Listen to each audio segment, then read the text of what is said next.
आज हम व्यवसाय अध्ययन में इकाई 4 पार्ट 4 व्यावसायिक सेवाएं के अंतर्गत बैंकिंग के बारे में अध्ययन करेंगे। सबसे पहले हम देखते हैं कि बैंकिंग से क्या आशय है। बैंकिंग शब्द की उत्पत्ति इटालियन भाषा के बैंको शब्द से मानते हैं, जो फ्रेंच में बैंके शब्द के रूप में प्रयुक्त हुआ। अंग्रेजी का बैंक शब्द इसी बैंके शब्द की उत्पत्ति है। बैंकों का आशय बेंच से है। प्राचीन काल में बेंचों में बैठकर मुद्रा का लेन देन किया जाता था।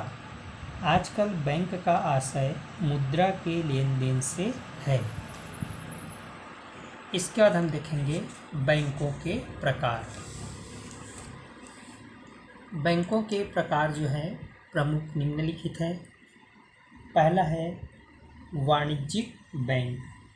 व्यापार एवं व्यवसाय के लिए अर्थ प्रबंधन करने एवं अल्पकालीन ऋण प्रदान करने वाले बैंक वाणिज्यिक बैंक कहलाते हैं। दूसरा है औद्योगिक बैंक।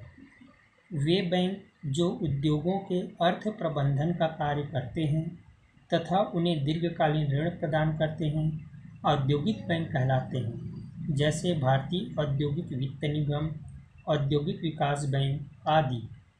तीसरा कृषि बैंक। हमारे देश में पृथक कृषि बैंक नहीं है। यह कार्य निम्न बैंक करती है।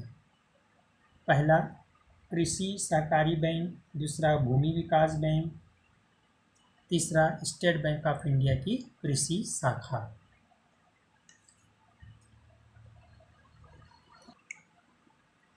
चौथा है विदेशी विनिमय बैंक। इन बैंकों का मुख्य कार्य विदेशी व्यापार के लिए अर्थ प्रबंधन करना है। ये बैंक विदेशी विनिमय के क्रय विक्रय का कार्य करते हैं। पांचवा है केंद्रीय बैंक। भारत का केंद्रीय बैंक भारतीय रिजर्व बैंक है। इसका मुख्यालय मुंबई में है तथा इसकी शाखाएं दिल्ली, मुंबई, चेन्नई एवं कोलकाता में हैं। भारतीय रिजर्व बैंक बैंकों का बैंक होता है। इसका प्रमुख कार्य देश में मुद्रा का निर्गमन एवं उसका नियमन करना है।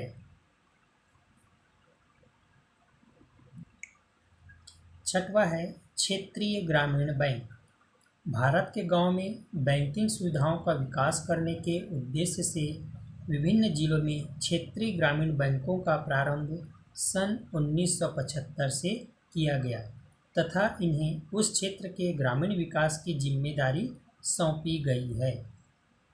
इनका प्रमुख उद्देश्य छोटे तथा सीमांत कृषकों, कृषि मजदूरों एवं शिल्पकारों को आर्थिक मदद देकर उनका विकास करना है।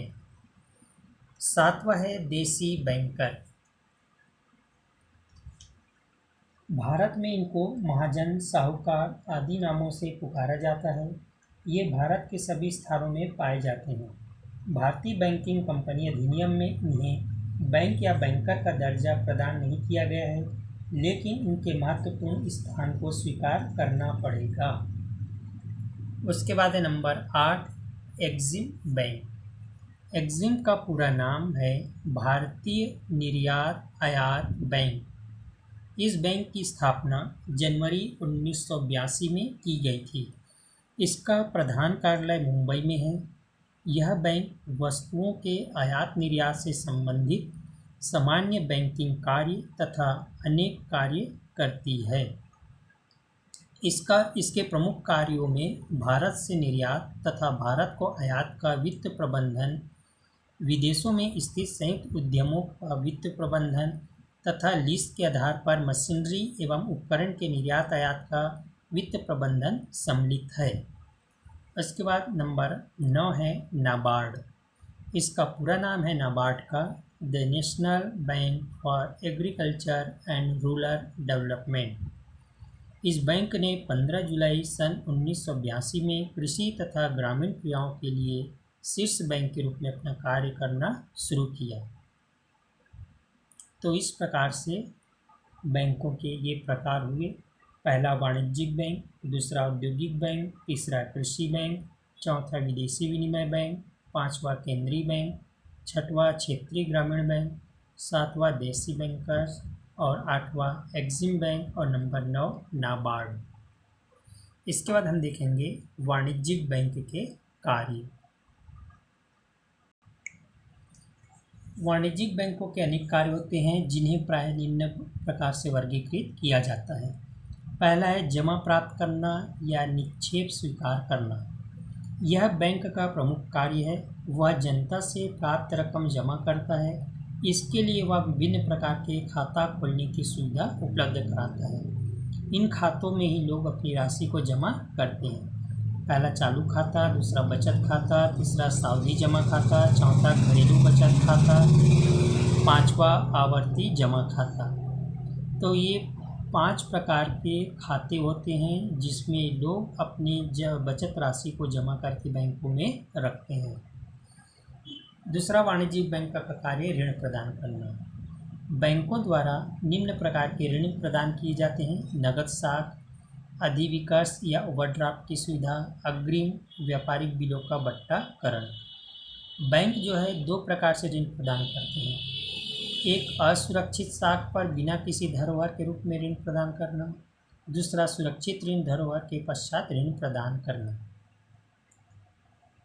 तीसरा वाणिज्यिक बैंक का कार्य है अभिकर्ता या प्रतिनिधि संबंधी कार्य। ये कार्य जो है निम्न होते हैं। पहला है ग्राहकों के लिए बिलों, चेकों आदि का संग्रहण करने का कार्य, दूसरा चेक बिल आदि का भुगतान करना, तीसरा किराया, ब्याज, प्रीमियम आदि का भुगतान करना, चौथा प्रतिभूतियों का अभिगोपन करना, पांचवा ट्रस्टी या प्रबंधक आदि के रूप में कार्य करना। चौथा कार्य है विविध कार्य। बैंकों के कुछ अन्य महत्वपूर्ण कार्य हैं जैसे संपत्ति की सुरक्षा के लिए लॉकर की सुविधा प्रदान करना, विदेशी विनिमय की व्यवस्था करना, यात्री चेक तथा साख पत्रों की सुविधा प्रदान करना। पांचवा कार्य है आंतरिक एवं विदेशी व्यापार का वित्त प्रबंधन। देशी एवं विदेशी व्यापार के लिए वित्त का प्रबंधन करना भी बैंक का कार्य है। इस संबंध में विनिमय बिलों एवं हुंडियों का भुगतान करना मुख्य है। छठवां, साख का सृजन करना। यह बैंक का अत्यंत महत्वपूर्ण कार्य है। साख सृजन के कारण अपनी जमा राशि से भी अधिक ऋण प्रदान करने की स्थिति में होती है। सातवां, संकट काल में सहायक।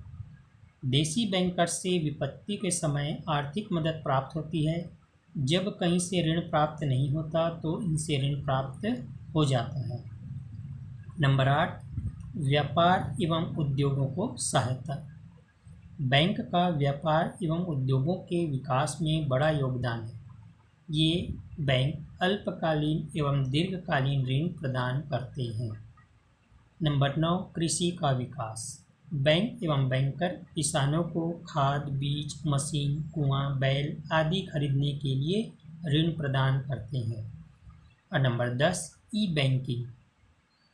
जब बैंकिंग गतिविधियों जैसे भुगतान करना, जमा स्वीकार करना, डिमांड ड्राफ्ट बनाना तथा जमा राशि संबंधी पूछताछ आदि कार्य कंप्यूटरीकृत व्यवस्था के द्वारा संपादित किया जाता है तो इसे ही ई बैंकिंग कहते हैं।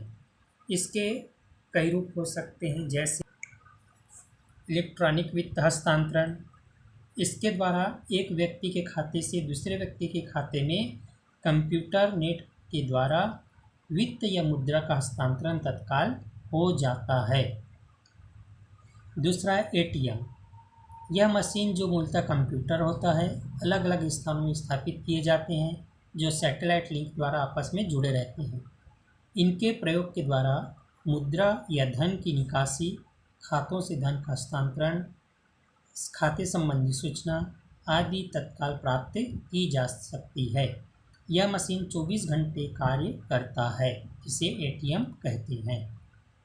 तीसरा है टेली बैंकिंग।